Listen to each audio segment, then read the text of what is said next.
Hello friends, जय श्री राम।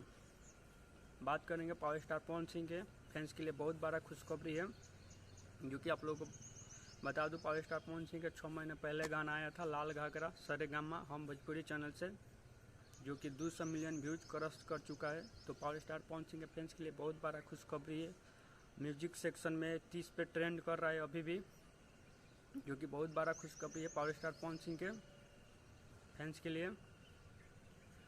जो कि गाना में पावर स्टार पवन सिंह साथ में शिल्पी राज, जो कि बहुत ही बेहतरीन गाना है पावर स्टार पवन सिंह का। तो आप लोग ढेर सारा प्यार आशीर्वाद दीजिए ऐसे ही पावर स्टार पवन सिंह को, जो कि गाना बहुत ही बेहतरीन गाना है।